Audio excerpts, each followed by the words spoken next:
So now we are going to do unit 4 of your syllabus, right? So unit 4 में आपके पास है object oriented programming क्या होती है, numpy लाइब्रेरी एंड मैटप्लॉटलिब की इंट्रोडक्शन, जिसमें से सिर्फ आपको बार ग्राफ और पाई चार्ट करना है. इसमें बहुत सारे तरह के चार्ट्स होते हैं, but you have to do only these two, right? तो सबसे पहले हम आ जाते हैं ऑब्जेक्ट ओरिएंटेड प्रोग्रामिंग के ऊपर. सो ये कंसेप्ट वही है जो आप जावा में पढ़ चुके हो पिछले सेमेस्टर में. You have this in PHP also. C++ आपके सिलेबस में नहीं थी, but that is also an object oriented programming language. तो कोई भी लैंग्वेज ऑब्जेक्ट ओरिएंटेड कब होती है? जब हम उसमें ऑब्जेक्ट्स के ऊपर काम करते हैं. So what is an object, है ना?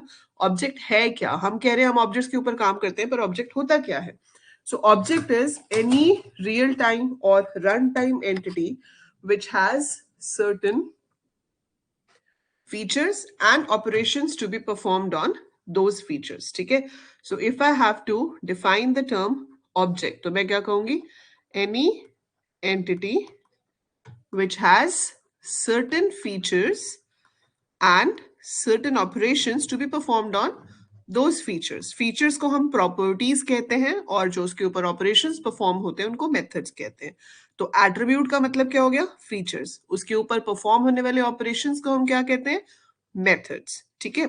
अब class क्या है? Class is general description of similar type of objects. So जो भी आप objects बना रहे हो उनकी एक proper definition जब हम देते हैं उसे class कहते हैं. So it is general description of similar type of objects. इसकी डेफिनेशन सारी वही है जो आपने जावा के लिए याद करी थी. ठीक है? ऐसा कुछ नहीं है इसमें कि आपको ऑब्जेक्ट की डेफिनेशन नई सीखनी है या क्लास की डेफिनेशन न्यू आ जाएगी. यहाँ पे inheritance, polymorphism, encapsulation, data hiding, ये सारी डेफिनेशंस आप जावा में पढ़ चुके हो, एंड एग्जैक्टली सेम डेफिनेशन आप यहाँ पे लिख सकते हो. Nothing is new over here, right? So ये सब वही है. बस इसमें जो डिफरेंस होगा जब आपको कोड लिखना होगा. तो जब आपको कोड लिखना है तो वो आपको पाइथन के सिंटेक्स में लिखना है, ऑब्वियसली, ना कि C++ या जावा के सिंटेक्स में. ठीक है? बट कंसेप्ट सारा वही का वही है. ठीक है? चेंज और कहाँ आता है? एक्सेस स्पेसिफायर्स में. In Java you had private, public, protected. Python में हमारे पास प्रोटेक्टेड एक्सेस स्पेसिफायर नहीं होता है. We have only 2 access specifiers, that is private and public. तो या तो आपका डेटा मेंबर प्राइवेट हो सकता है या फिर आपका डेटा मेंबर पब्लिक हो सकता है. और उसके लिए भी हमारे पास कीवर्ड्स नहीं है. We don't write public, we don't write private. ठीक है? जब हम यहाँ पे एक क्लास बनाते हैं, अगर आप उस क्लास के मेंबर में डबल अंडरस्कोर लगाते हो तो वो प्राइवेट मेंबर हो जाता है. और अगर आप क्लास के मेंबर में डबल अंडरस्कोर नहीं लगाते हो तो वो पब्लिक मेंबर होता है. ठीक है? कैसे? मैं आपको करके दिखाती हूँ. जैसे आपको कहा गया है कि एक क्लास बनाओ स्टूडेंट, तो कैसे बनाओगे? आप लिखोगे क्लास स्टूडेंट, है ना? मैं यहाँ पे इसलिए लिख के दिखा रही हूँ ताकि आपको शीट पे लिखना ना हो. पाइथन में तो हम लिख ही लेंगे वहां पे. फिर इसके अंदर आप अगर यहाँ पे कुछ भी मेंबर्स लेना चाहते हो, जैसे आपने ले लिया admission number is equal to 0, name is equal to blank, marks is equal to 0. ठीक है? तो इसको मैंने नॉर्मली ऐसे लिखा है, तो इसके आगे कोई 2 अंडरस्कोर्स नहीं है, तो ये पब्लिक मेंबर्स है. इनको मैं नीचे प्रोग्राम में से भी एक्सेस कर सकती हूँ. तो I can access it from anywhere. ठीक है? तो इसको हम कहीं से भी एक्सेस कर सकते हैं. फिर इसके अंदर आप फंक्शंस बना सकते हो, जैसे आपने बनाया डेफ इनपुट. इसके अंदर आपको एक चीज लिखनी पड़ती है, सेल्फ. सेल्फ क्या होता है? It is like this pointer. So हमारे पास C++ या जावा में एक पॉइंटर होता है, इवन PHP में, जिसे हम दिस पॉइंटर कहते हैं. So this pointer holds the address of the current object. जो करंट ऑब्जेक्ट अभी हम यूज कर रहे हैं उसके एड्रेस को होल्ड करता है. यहाँ पर सेल्फ जो है वो करंट ऑब्जेक्ट को रेफर करता है. ठीक है?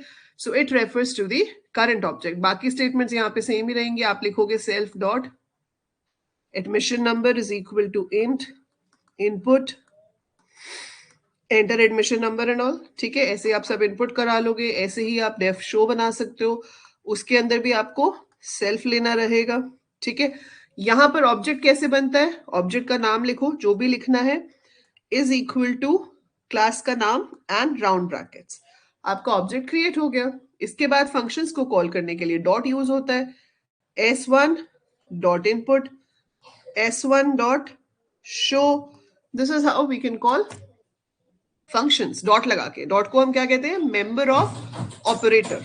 So it is called member of operator, जिसकी हेल्प से हम फंक्शंस को कॉल कर सकते हैं। ठीक है, इसको हमने रन करके देखा हुआ है, but still if you want to see it once I can show you है। ठीक है, अब इसमें देखो क्या है, हमने यहाँ अंडरस्कोर अंडरस्कोर लगाया है। अगर आप अंडरस्कोर अंडरस्कोर लगाते हो तो ये प्राइवेट मेंबर हो जाता है, और अगर हम ये अंडरस्कोर्स नहीं लगाते हैं तो ये पब्लिक मेंबर्स होते हैं। तो मैं शो में शो करा रही हूँ, रिजल्ट में हम रिजल्ट दिखा रहे हैं, एंड मैंने यहाँ इनपुट नहीं बनाया, यहाँ पर फिक्स वैल्यूज दी हैं जो उसमें स्टोर हो। अब ये फिक्स वैल्यूज जो हम स्टोर करा रहे हैं, ये एक स्पेशल फंक्शन के थ्रू स्टोर कराई जाती हैं। Can you tell me what do we call this function? ये जो फंक्शन यहाँ पे दिख रहा है, बता सकते हो इसे क्या कहते हैं? What do we call this function? Def underscore underscore init जो फंक्शन है, उसको हम क्या कहते हैं? What do we call it?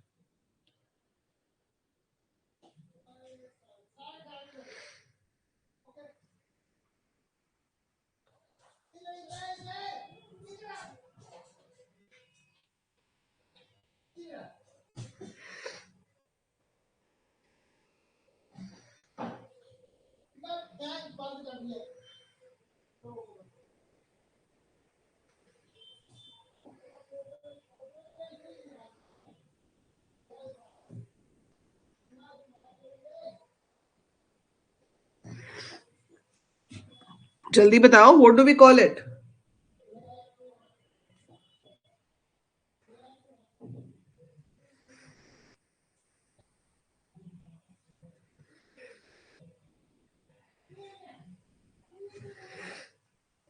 बताओ भाई, कोई भी आंसर नहीं कर रहा है, इतना time.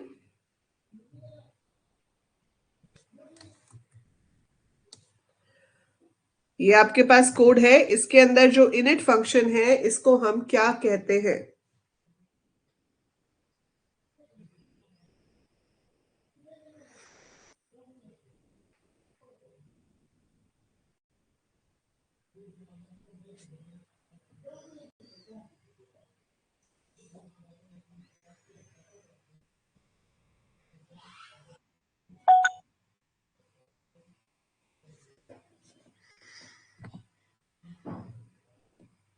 Very good, so it's called constructor. So ये आपके ऑब्जेक्ट को इनिशियलाइज करता है।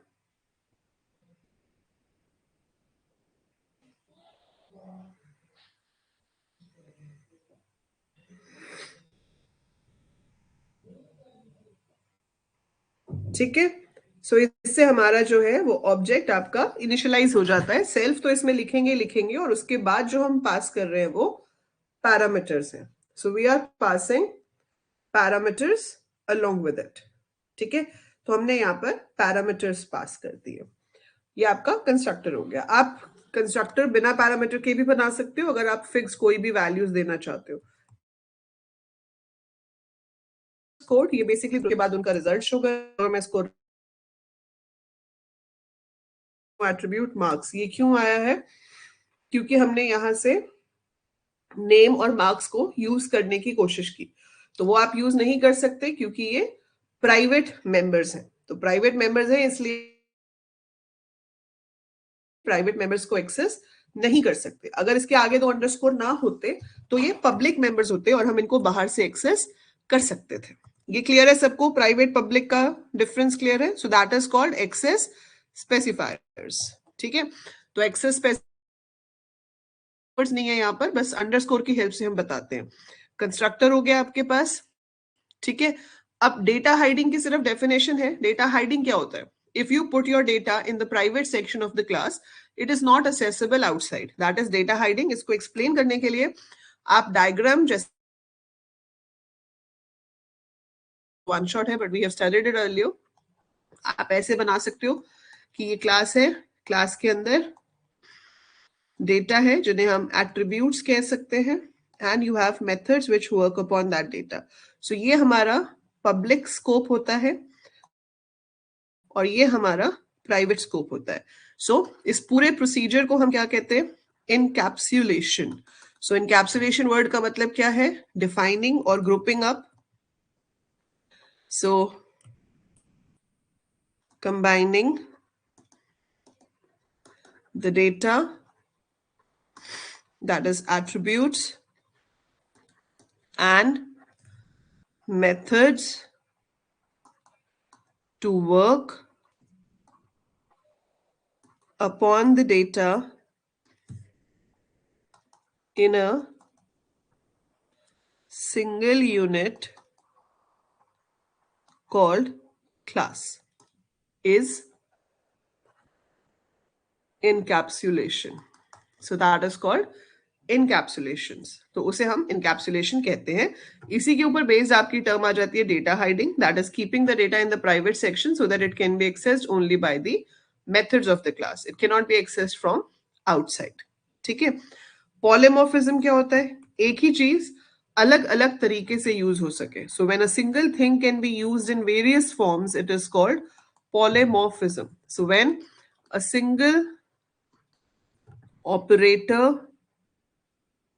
or function can perform in different ways based on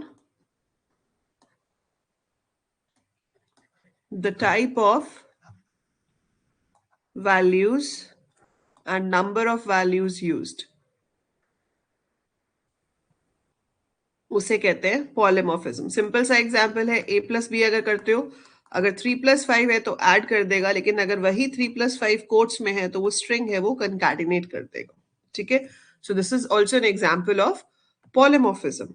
and then comes your inheritance. Inheritance is कि आपके पास एक चीज जो है इनहेरिटेंस, ठीक है, उसमें क्या होता है कि एक क्लास को यूज करके we create another class. So inheritance is the major tool of reusability of code. So this is creating a new class using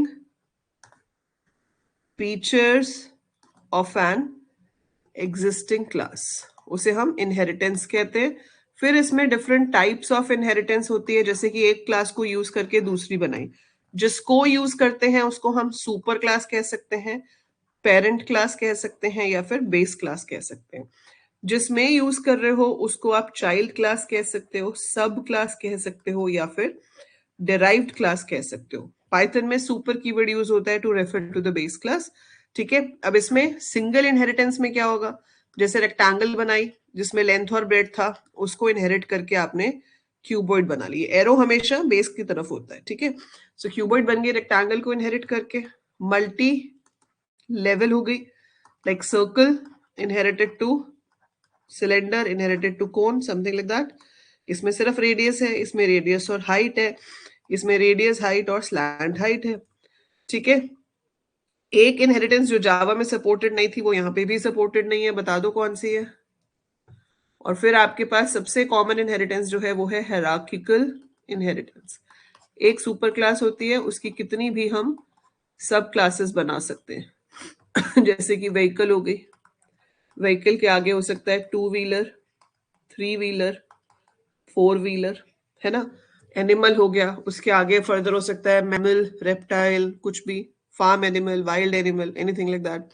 सो वो आपकी जो हो जाती है वो हायरार्किकल इनहेरिटेंस हो जाती है. स्टैटिक मेथड एक ऐसा मेथड होता है, एक ऐसा फंक्शन. नॉर्मली आप जितने भी मेथड्स क्लास के अंदर बनाओगे उनको कॉल करने के लिए हमें ऑब्जेक्ट चाहिए होगा. हम ऑब्जेक्ट का नाम डॉट मेथड का नाम लिख के कॉल करेंगे. So we will write name of the object dot name of the method to call it. ठीक है. लेकिन स्टैटिक मेथड एक ऐसा मेथड होता है जिसको कॉल करने के लिए आपको ऑब्जेक्ट की जरूरत नहीं पड़ती, आप क्लास के नाम के साथ उसको कॉल कर सकते हो. ठीक है. Which is common for all the objects. So if I show you the code, sample code for this. So inheritance के बहुत सारे कोड्स हैं. If you want I will send these two you. आप पहले भी भेजे हुए हैं, जब आप लोगों ने किए थे तब भी भेजे थे. ये एक बिल्कुल बेसिक एग्जांपल है टू शो कि हमने क्लास बनाई मैमल. ठीक है. मैमल के अंदर हमने शुरू कर दिया सिर्फ कुछ भी उसकी डेफिनेशन. ठीक है. फिर ऐसे ही एनिमल और ऐसे ही बैट बना दिया। अब बैट 2 को इनहेरिट कर रहा है, तो इसमें मल्टीपल इनहेरिटेंस भी आपकी सपोर्टेड है। आप 2 क्लासेस को इनहेरिट करके भी एक सिंगल क्लास बना सकते हो। जावा में मल्टीपल इनहेरिटेंस आपका सपोर्टेड नहीं था, ठीक है। So this is example of multiple inheritance. If you want I will send these codes on WhatsApp so that you can go through it. This is basically to show you the syntax, ठीक है। तो ये सिर्फ syntax देखने के लिए। एक class में मल्टीपल क्लास, इनहेरिटेड क्लास का नाम हम हमेशा यहाँ राउंड ब्रैकेट में देते हैं जिसको इनहेरिट कर रहे होते हैं। सो ये है आपकी multiple inheritance. If I show you from the very basic code, तो सबसे पहले ये है हमारा टिपिकल क्वेश्चन रेक्टेंगल और क्यूबॉइड वाला। तो हमने यहाँ रेक्टेंगल क्लास बनाई है, इसमें हम प्राइवेट मेंबर्स नहीं लेंगे, नहीं तो हम डिराइव्ड के अंदर यूज नहीं कर पाएंगे क्योंकि यहाँ प्रोटेक्टेड तो है नहीं। सो प्राइवेट है या पब्लिक है, सो हमने इसको ऐसे ही लिया है। सो यहाँ पर लेंथ हो गया, ब्रेड्थ हो गया, शो में मैंने शो कर दिया, एरिया में एरिया दिखा दिया। रेक्टेंगल क्लास को इनहेरिट किया, सो क्लास क्यूबॉइड बना रहे हैं, ब्रैकेट में सुपर क्लास का नाम आता है।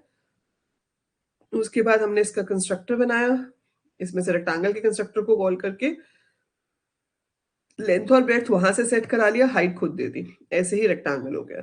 अब आप चाहो तो दोनों का ऑब्जेक्ट ले सकते हो, चाहो तो किसी एक का ले सकते हो, that is up to you.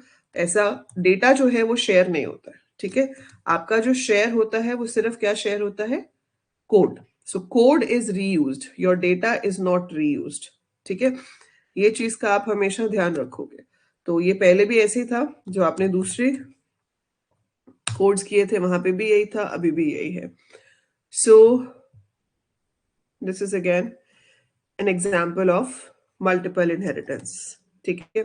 ये हमने देख लिया है, तो एक ही बहुत है। देन ये वाला आपका सिंगल इनहेरिटेंस है, इसमें हमने पर्सन क्लास बनाई है और पर्सन क्लास को हमने स्टूडेंट के अंदर इनहेरिट किया है, and you can see the data. So खाली पर्सन का डेटा भी आ रहा है और स्टूडेंट का डेटा भी आ रहा है। तो जब आपको यहां से बेस क्लास वाले कंस्ट्रक्टर को कॉल करना है तो आप super round brackets dot init को कॉल कर सकते हो, ठीक है। This is how you can call. So this is how it is working. So ये आपकी इनहेरिटेंस हो गई। तो इतना ही आता है कि इनहेरिटेंस क्या है, टाइप क्या है, बाकी आप उसका कोई भी एग्जाम्पल बनाकर दिखा सकते हो। सो this is all about inheritance. यहां तक कोई डाउट है?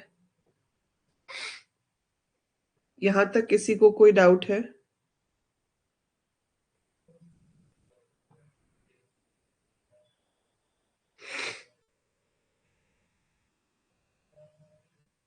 After this you have numpy।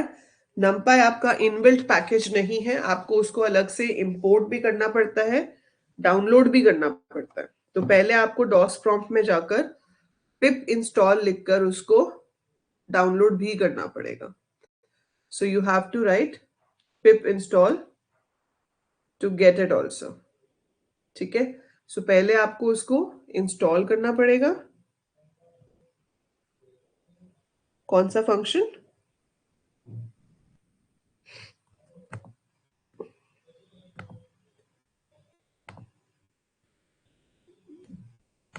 So pip install numpy करेंगे और फिर आप numpy को जब यूज करोगे तो numpy को इंपोर्ट करेंगे।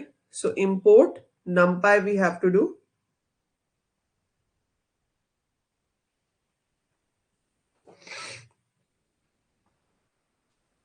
हाँ, ऑपरेटर ओवरलोडिंग सिलेबस में मेंशन नहीं है ऐसे एक्सप्लिसिटली, इसलिए मैंने अभी नहीं बताया, ठीक है।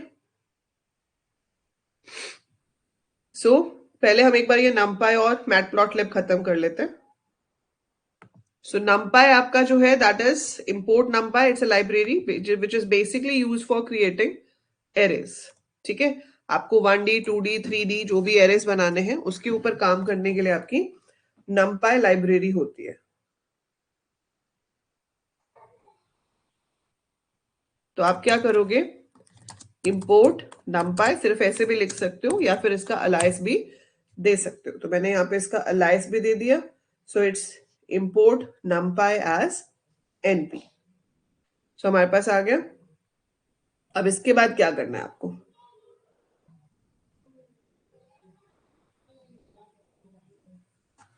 इसका एरे क्रिएट करना है। तो एरे क्रिएट करना बहुत सिंपल होता है, जैसे आपने लिखा a1 is equal to np dot array और यहां ब्रैकेट्स में मैंने वैल्यूज दे दी, तो ये आपका एरे क्रिएट हो गया।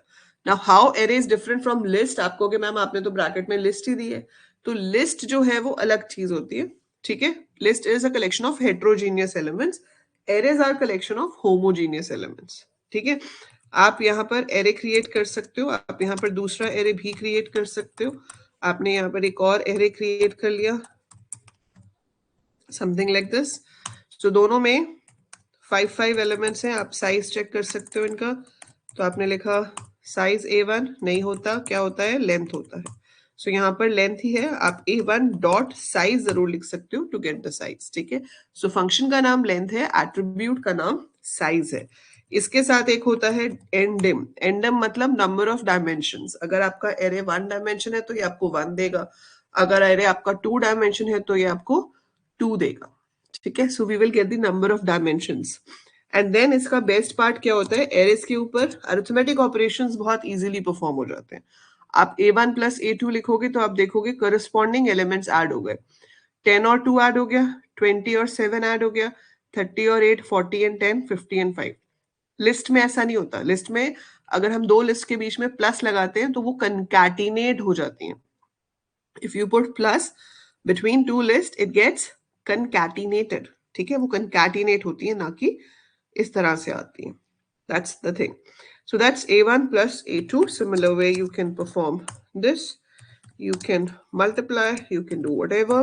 Even आप स्केलर के साथ भी परफॉर्म कर सकते हो। अगर आप A1 into 5 लिख रहे हो तो सिर्फ A1 की वैल्यूज को ही वो 5 से मल्टीप्लाई करके दिखा देगा। तो एक नॉर्मल इंटेजर या फ्लोट के साथ भी आप ऑपरेशंस परफॉर्म कर सकते हो एरे के ऊपर, ठीक है। ये चीज 2D एरे के ऊपर भी हो सकती है, जैसे कि आपने यहाँ पे एक 2D एरे लिया, आपने इसमें वैल्यू ले ली 6, 7, 8, 3 रोज, 2 by 3 बना लेती हूँ मैं। सो 2 by 3 का मतलब है 2 रोज 3 कॉलम्स, ठीक है। ये मेरी नेस्टेड लिस्ट है, पर मुझे इसका एरे बनाना है तो मैं लिखूंगी np.array और इस नेस्टेड लिस्ट को ब्रैकेट में डाल दूंगी। तो अगर आप शो कराओगे, देखो ये इसको ऐसे दिखा रहा है, और अगर आप इसकी डायमेंशन देखोगे तो ये 2 दिखा रहा है, और अगर आप इसमें शेप देखोगे तो दिखा देगा 2 by 3, ठीक है। अब आपने ऐसे ही एक और 2D एरे बना लिया, आपने लिखा np.array, ऊपर वाला 2 by 3 था तो मैं अब 3 by 2 ले रही हूँ। So I take square bracket 7, 8, 3, 1, 4, 5 नेट क्लोज्ड, ठीक है। और आपने यहाँ p को प्रिंट कराया, so this is 3 by 2 and then you can get the dimension if you want to see. तो p डॉट एंडम करोगे तो आ जाएगा, p डॉट शेप करोगे तो ऐसे आ जाएगा, p डॉट साइज करोगे तो 3 into 2 मतलब number of rose and column को मल्टीप्लाई करेगा, वो आ जाएगा। अब अगर आपको दो 2D एरेस को ऐड करना है, सब्ट्रैक्ट करना है, तो उनका साइज सेम होना चाहिए। अगर मैं m प्लस p लिखूंगी तो it will give me error, क्योंकि साइज मैच नहीं करता, वो कह रहा है शेप्स मैच नहीं करती। आपने यहाँ पर एक और ले लिया r np डॉट एरे, ये ले लिया, and then we have this. Now I write r dot random. अब अगर मैं m प्लस r लिखूंगी तो हो जाएगा, because now both are of same size, क्योंकि आपका m का शेप भी सेम है, r का शेप भी सेम है, तो ये ऐड हो सकते हैं, ये सब्ट्रैक्ट हो सकते हैं, इस पे जो भी ऑपरेशन है वो कर सकते हो। मल्टीप्लाई भी आप करोगे तो हो जाएगा, बट अगर आपने मैट्रिसेस पढ़ी हुई हैं तो आपको पता होगा कि matrix multiplication is different. Matrix multiplication ऐसे नहीं होती कि हम करस्पॉन्डिंग एलिमेंट्स को मल्टीप्लाई करते हैं, उसमें फर्स्ट रो के सारे एलिमेंट्स फर्स्ट कॉलम के साथ मल्टीप्लाई होके ऐड होते हैं, फिर एक एलिमेंट बनता है, फिर फर्स्ट रो के एलिमेंट सेकंड कॉलम के साथ मल्टीप्लाई होते हैं तो दूसरा एलिमेंट बनता है। यहाँ पर उस ऑपरेशन को डॉट ऑपरेशन कहा जाता है। सो m डॉट डॉट r करोगे तो एरर आएगा, सेम साइज की मैट्रिसेस मल्टीप्लाई नहीं होती, ठीक है। उसके लिए आपके पास क्या रूल होता है कि number of columns of the first matrix must be equal to number of rows of the second matrix. तो जब इक्वल होगा तभी मल्टीप्लिकेशन पॉसिबल होती है। So number of columns in the first matrix must be equal to number of rows of the second matrix. When it is equal, the multiplication will take place, जो maths वाली multiplication होती है, ठीक है? So we're talking about the multiplication which is there in maths, ठीक है? So ये आपकी एक चीज हो गई यहां पर. Is that clear? So numpy clear है? हाँ, size means number of elements. List नहीं, लिस्ट कंटिन्यूअस लोकेशंस पे नहीं होती.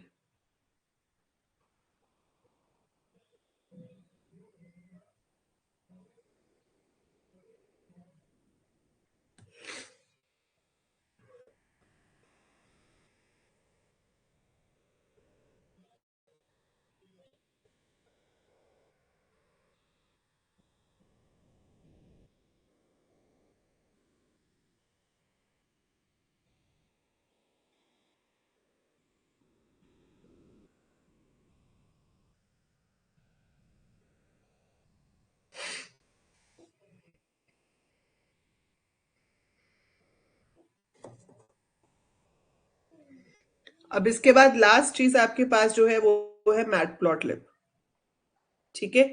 मैटप्लॉटलिब पे अगर हमें देखना है तो मैटप्लॉटलिब भी एक एक्सटर्नल लाइब्रेरी है which you have to import. तो उसको भी पहले इंस्टॉल करना पड़ता है पिप इंस्टॉल से. सो डॉस में जाके लिखना पड़ेगा pip space install space matplotlib. So matplotlib के अंदर दो तरह की फर्दर लाइब्रेरीज है जिसमें से हम pyplot यूज करते हैं. सो matplotlib.pyplot as plt करके मैंने उसको इंपोर्ट कर लिया. अब इसके अंदर जो फंक्शंस हैं वो बहुत सारे हैं जो हम यूज कर सकते हैं, but as mentioned in your syllabus you have to do bar chart and pie chart. तो बार चार्ट देखो बहुत ही सिंपल है, मैं आपको इसको स्क्रिप्ट मोड में लिख के दिखाती हूँ. But before we go to that, introduction to NumPy, 1D array हो गया, एलिमेंट वाइज ऑपरेशंस हो गया, एग्रीगेट ऑपरेशंस हो गए. एग्रीगेट मतलब मैक्स मिन सम, वो सारे ऑपरेशंस आप परफॉर्म कर सकते हो. रीशेपिंग का मतलब होता है कि जैसे आपने मैट्रिक्स 2x3 ली हुई है, 6 एलिमेंट्स हैं, तो आप उसको रीशेप कर सकते हो, बट ऐसे में जिसमें उसके 6 ही एलिमेंट्स बन रहे हो. ये मैं आपको अभी करके दिखा देती हूँ, ठीक है? So bar graphs and pie charts are in matplotlib. So before we move on to that, if you have to reshape your matrix, देखो 1D एरे तो रीशेप नहीं हो सकता है ना. 1D एरे तो सीधा सीधा है, उसके अंदर तो जितने एलिमेंट्स हैं वो एलिमेंट्स हैं. लेकिन जो आपके 2D एरेज हैं, इवन आप 3D एरेज भी बना सकते हो, ठीक है? आप 4D एरेज भी बना सकते हो, तो हम कितने भी क्रिएट कर सकते हैं, पर यूजुअली हम 2 डायमेंशन से ऊपर नहीं जाते, ठीक है? अब अगर आपको एरे को रीशेप करना है तो आप क्या करोगे? आप 1D एरे को भी 2D एरे में कन्वर्ट कर सकते हो इसकी हेल्प से. जैसे कि मेरे पास अभी यहाँ पर A1 था, इसके अंदर 5 वैल्यूज थी, तो 5 का तो हमारा कुछ खास सेंस बनेगी नहीं. बट मान लो मैं एक और एरे ले लेती हूँ, मैंने यहाँ पर ले लिया h is equal to np dot. एक चीज और दिखाती हूँ, आपको सारी वैल्यूज लिखने की भी जरूरत नहीं होती.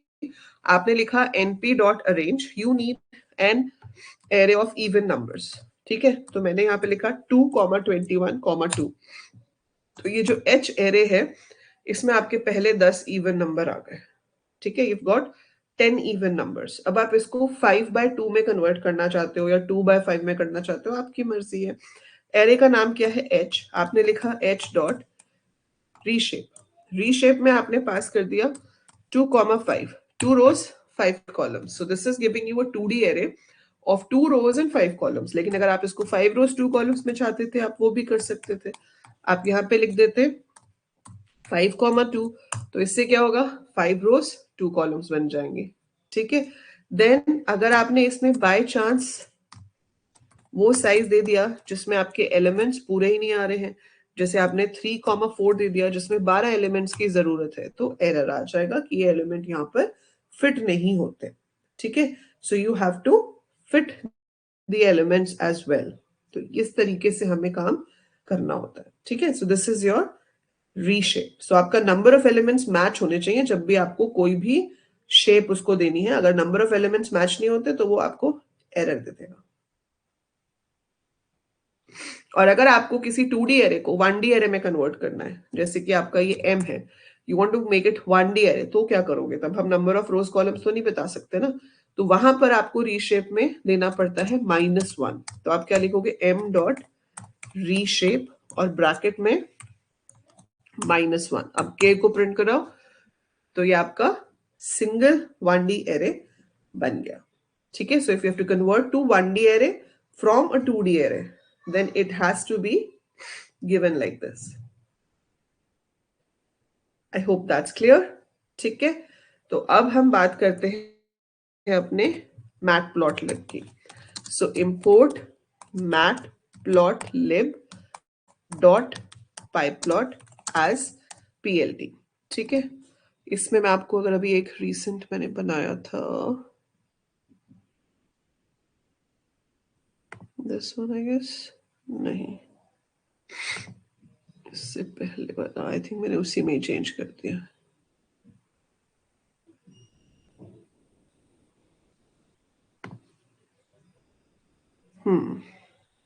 चलो कोई नहीं, दोबारा लिख लेते हैं, आपको आइडिया भी हो जाएगा। So if I have to create something, let's say मैंने स्टूडेंट्स के नेम्स ही ले लिए। सो नेम्स अमित, राहुल, प्रिया, कनक, रोहित, ठीक है। और फिर यहाँ पर ले लिया इनके मार्क्स 78, 90, 82, 95, 67, ठीक है। अब इसको आपको चार्ट में दिखाना है तो आप लिख सकते हो plt डॉट बार। अगर हम plt डॉट प्लॉट लिखते हैं तो लाइन चार्ट बनता है, लाइन चार्ट है नहीं सिलेबस में। बार चार्ट बनाना है तो आप लिखोगे plt dot bar. You will write the thing which you want on x axis, then you will write the thing which you want on y axis, ठीक है। तो ये हमने लिख दिया और उसके बाद हमने क्या किया, plt डॉट शो। तो शो लिखना बहुत जरूरी होता है क्योंकि अगर हम शो लिखते हैं तभी वो दिखाता है आपके चार्ट को, ठीक है। इसको अब हम सेव करेंगे और एग्जीक्यूट करेंगे तो आप देखोगे आपके पास ये चार्ट बन के आ गया, ठीक है। अब इस चार्ट की कस्टमाइजेशन भी हो सकती है।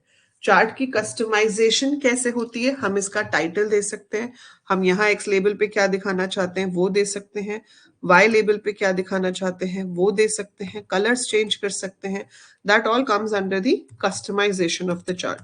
सो आप यहाँ पे लिख सकते हो एक्स लेबल, नीचे क्या है student name, plt dot y label, इसमें क्या दिखा रहे हो आप मार्क्स, ठीक है। चार्ट का टाइटल चाहिए सो plt dot title student report, something like that. और अगर आपको कलर चाहिए तो हम यहाँ पे लिख सकते हैं colour is equal to green. If I write like this and I execute this तो आप देखोगे कि आपका चार्ट आ गया और जो बार है उसमें टाइटल्स आ रहे हैं, student report, student name, marks. Chart का कलर क्या हो गया, ग्रीन। ग्रीन तो नहीं चाहिए मेरे को नहीं चाहिए ग्रीन, मुझे कोई और कलर चाहिए। एंड आई वांट हर किसी का अलग कलर आए, 5 है मेरे पास, मेरे को पांचों का अलग कलर चाहिए तो आप पांचों का अलग कलर भी ले सकते हो। अब आपको ये कलर में लिस्ट देनी पड़ेगी तो आपने लिखा पहला चाहिए आपको ग्रीन, दूसरा मान लो आपको रेड चाहिए, फिर आपको येलो चाहिए, फिर आपको ब्लू चाहिए, फिर आपको पर्पल चाहिए, व्हाटएवर यू वांट, ठीक है। सो आपने कलर्स के यहाँ पे नाम दे दिया, सेव किया। कलर्स के कोड भी होते हैं, जैसे पूरा ग्रीन लिखने की जगह जी लिख सकते थे, रेड के लिए आर लिख सकते हैं, येलो के लिए वाई, ब्लू के लिए बी, ब्लैक के लिए बी यूज नहीं करेंगे क्योंकि ब्लू के लिए बी यूज हो रहा है तो ब्लैक के लिए के होता है, ठीक है। So this is how we can give. तो ये हमारा चार्ट फॉर्मेट हो गया। आप चाहो तो ये भी चेंज कर सकते हो, ये जो टिक्स लिखे हुए आ रहे हैं उसके लिए एक्स टिक्स फंक्शन होता है, सॉरी वाई टिक्स, ये वाई एक्सिस है तो वाई टिक्स आप चाहते हो कि 0 से 80 तक ना आए, 0, 10, 20, 30, 40, 50, 10, 10 के गैप पे आए तो हम वो भी चेंज कर सकते हैं, ठीक है। तो ये सारे फंक्शंस होते हैं हमारे पास जिनको हम यूज कर सकते हैं। सो आपको क्या चेंज करना है, वाई टिक्स। तो एक राउंड ब्रैकेट तो फंक्शन की है, दूसरी राउंड ब्रैकेट आपने ले ली to specify the ticks you want, let's say you want this, ठीक है। ये पूरा जो ग्राफ बना है इसको हम सेव भी करा सकते हैं। अब देखो ये आ गए सारे, ये एक्स टेक्स चेंज हो गया, ठीक है। We can save the graph also, उसके लिए सेव फिग नाम का फंक्शन होता है तो आप यहाँ पे नीचे लास्ट में लिख सकते हो plt dot savefig, path दे सकते हो या सिंपल फाइल का नाम दे दो, जो भी फाइल का नाम आप दोगे लेट्स से 2.png, तो ये आपके करंट फोल्डर में जाकर एज एन इमेज सेव हो जाएगा। ठीक है, so this is how we make a bar chart. अगर आपको हॉरिजॉन्टल बार चाहिए, मतलब अभी तो ये स्टैंडिंग बार्स हैं, आपको लाइन वाले चाहिए तो आप बार एच कर सकते हो। If you right bar H, so it will come like this. This is horizontal बार। अभी तो हमारा ग्रिड अलग है, तो वो सब कुछ ही बदलना पड़ेगा हमें, but otherwise to show it this way you can use bar H. पर उसमें आपने ये टिक्स वगैरह की सेटिंग्स ना करी हो तो आपको करना है, अदरवाइज तो वो सारा अलग तरीके से आ जाएगा। ठीक है, सो ये हो गया बार। अब आती है बारी पाई चार्ट की। पाई चार्ट बेसिकली कहाँ पे यूज होता है? जब हमें किसी चीज की परसेंटेजेस दिखानी होती है ना, we have to show the percentage of something, वहां पर हम पाई चार्ट यूज करते हैं। So import matplotlib dot pyplot as PLT।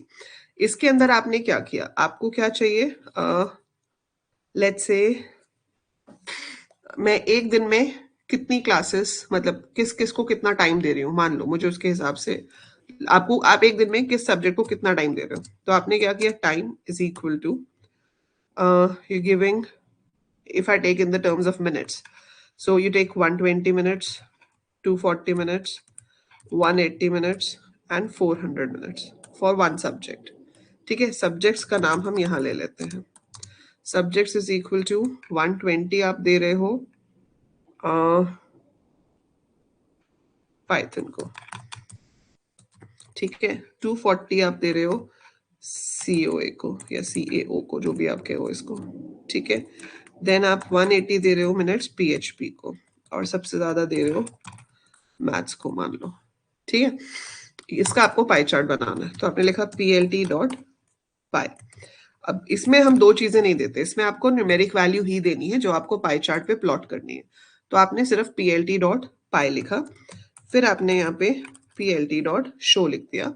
आपको इससे पहले चार्ट का टाइटल वगैरह चाहिए तो आप टाइटल दे सकते हो। इसमें एक्स एक्सेस वाई एक्सेस नहीं दे सकते क्योंकि होते ही नहीं है, तो पाई चार्ट में आपके पास एक्स एक्सेस वाई एक्सेस नहीं होते, we can not give the labels for those. ठीक है, so this is pie chart and you executed. तो ये आपके पास जो आया, this is your pie chart. ठीक है, सो पाई चार्ट आ गया मेरे पास। अब इस पाई चार्ट को आप कैसे फॉर्मेट कर सकते हो? आपको इसको फॉर्मेट करना है तो एक चीज तो हो गई कि हमने इसके ऊपर चार्ट का टाइटल दे दिया। आप चाहो तो इसके कलर्स को चेंज कर सकते हो, आप मार्क कर सकते हो कि इसके लेबल्स भी आए। लेबल्स मतलब लिखा हुआ है कि कौन सा टाइप आप जो है वो ले रहे हो। तो उसके लिए आपको क्या करना पड़ेगा, जब आप पाई चार्ट बना रहे हो तो यहाँ पर जब हम ये क्रिएट करते हैं, यहीं पे आपको कॉमा देके लिखना पड़ेगा, labels is equal two subjects. तो जो हमने सब्जेक्ट्स वाली लिस्ट बनाई है वो हमको लेबल्स में दिखानी है। तो अगर आप इसको रन करोगे तो आप देखोगे अब आपके यहाँ पर लेबल्स भी आ गए हैं। ठीक है, so we will get labels like that. Fine. So अगर आप इसमें से चाहते हो कि कोई एक थोड़ा बाहर को निकला हुआ है, जैसे इसमें मैथ्स सबसे ज्यादा है, ठीक है, सो आप चाहते हो मैथ्स को वो थोड़ा अलग से दिखाए, तो मैथ्स हमारा कौन से नंबर पे है, लास्ट नंबर पे है। तो हम क्या करेंगे, यहाँ पर एक कोई भी एरे ले लेंगे, कुछ भी नाम दे दो इसका। इसमें आपने बाकी जगह पर 0 0 लेना है, कितनी दूर आपको दिखाना है उसको, मैं भी इसका दिखाती हूँ आपको तो पता चलेगा कि इसका इफेक्ट क्या आ रहा है। एट्रीब्यूट का नाम है explode.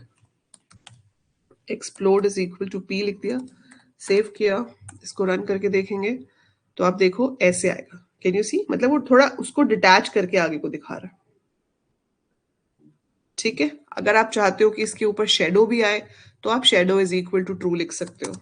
So just write shadow is equal to true, तो इससे क्या होगा, शेडो भी आ जाएगी। समझ रहे हो?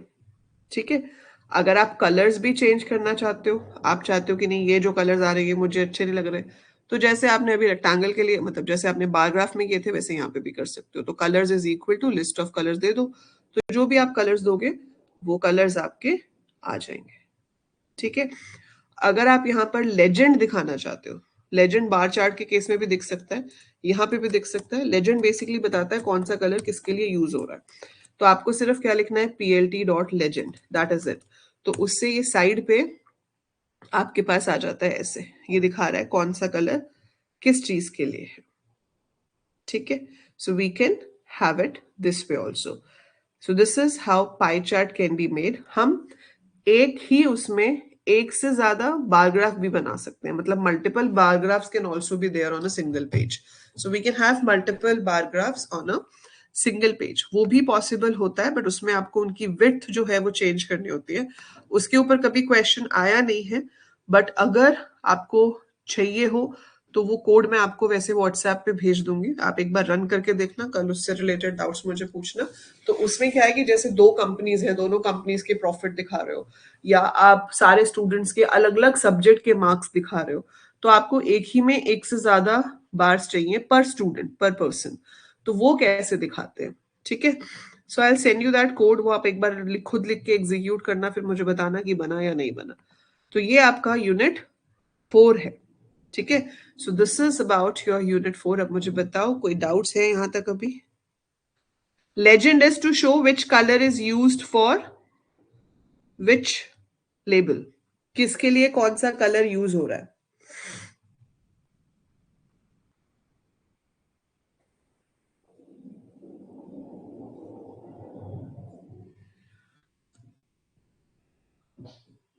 ठीक है, so this is all about your unit 4।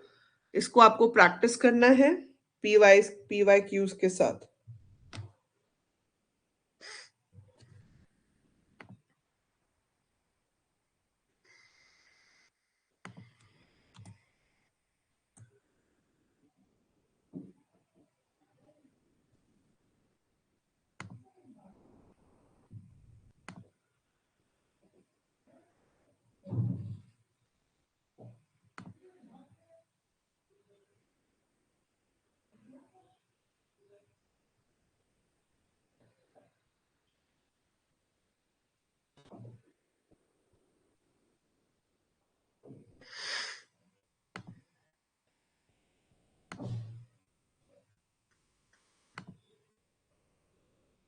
हाँ, वो मैं भेज देती हूँ।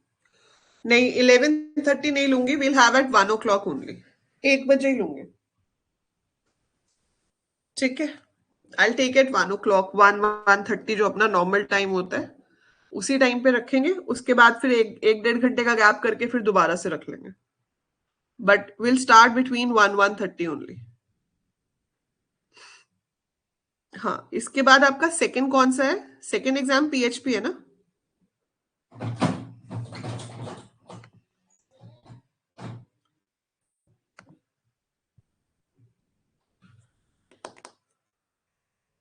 ठीक है,